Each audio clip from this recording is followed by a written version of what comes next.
এখন আপনাদের সামনে বক্তব্য নিয়ে আসবেন এই এলাকার স্বপ্নদ্রষ্টা, আমাদের প্রাণপ্রিয় জননেতা, গরিব দুঃখী মেহনতি মানুষের পরম বন্ধু, সময়ের সাহসী সন্তান, আমাদের অত্র এলাকার গর্ব, জননেতা জনাব লেঙ্গুর খান। আসসালামু আলাইকুম প্রিয় এলাকাবাসী। আজকে আপনাদের লেঙ্গুর খান, আপনাদের ভাই, আপনাদের কারো সন্তান, আপনাদের ঘরের ছেলে আজকে ঘরে ফিরে এসেছে।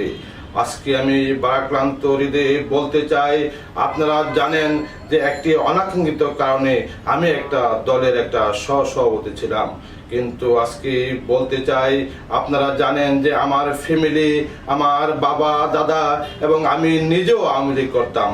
আজকে আমি বলতে চাই আপনারা জানেন যে আমার পূর্বপুরুষ, আমার বাবা, আমার দাদা, এমনকি আমি নিজেও আওয়ামী লীগ করতাম। আজকে আমি বলতে চাই আপনারা জানেন যে আমার ফ্যামিলি, যে মোহাম্মদ আলী জিন্না থেকে ফাতেমা জিন্না, ফাতেমা জিন্না থেকে আয়ুব খান থেকে বঙ্গবন্ধুর আদর্শ আজকে বুকে ধারণ করে আজও আমি কেউর কাছে আমার মনের কথাগুলো আজকে বলতে পারি নাই। আপনারা জানেন যে আমার ফ্যামিলি 54 যুক্ত ফ্রন্ট, 52 ভাষা আন্দোলন, 69 গণ অভ্যুত্থান, 70 নির্বাচন এবং 71 মুক্তিযুদ্ধ, প্রত্যেকটা ইতিহাসে আমার ফ্যামিলির সমৃদ্ধতা ছিল। আজকে অনাকাঙ্ক্ষিত কারণে আমার বাবা এবং আমার পুরা ফ্যামিলির ইতিহাস থেকে আমাদেরকে মুছে দেওয়া হয়েছে।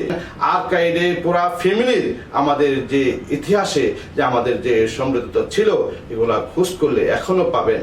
হয়তো আজকে আমি বলতে চাই যে আপনারা, আমি যখন নির্বাচিত চেয়ারম্যান ছিলাম, অনাকাঙ্ক্ষিত কারণে আমি হয়তো একটা গুলি চালিয়েছি। এই গুলি চালানোর কারণে আপনারা আমার বাড়িঘর পর্যন্ত আগুন জ্বালিয়ে পুড়িয়ে দিয়েছিলেন।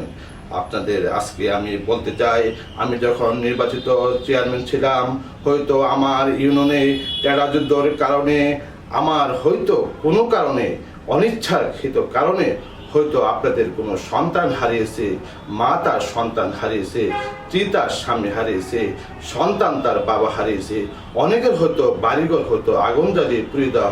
আপনারা জানেন যে রাজনৈতিক সদিচ্ছার কারণে এবং বিচারহীনতার কারণে এগুলা হয়তো আমি আপনাদেরকে দেখাইতে পারি নাই। আজকে আমি আজকে বলতে চাই, আমি যদি আবারও জনপ্রতিনিধি হই, আমি আপনাদের পুরানো যে ইতিহাস, যে পুরানো যে ক্ষতিগুলো, এগুলো আমি পূরণ করার চেষ্টা করব ইনশাল্লাহ। তবে আমি আপনাদের ভাই, আপনাদের সন্তান, আপনাদের ছেলে, আমি আপনাদের লেঙ্গুর খান, আবারও আপনাদের ঘরের ছেলে আমি করে ফিরে এসেছি। তো আজকে আমার আর কিছু বলতে চাই না, আপনারা আমার পাশে থাকবেন, এটাই আমি বিশ্বাস করি। আজকে আমার সংক্ষিপ্ত ভাষণ আমি আর দীর্ঘায়িত করতে চাই না। আল্লাহ হাফেজ।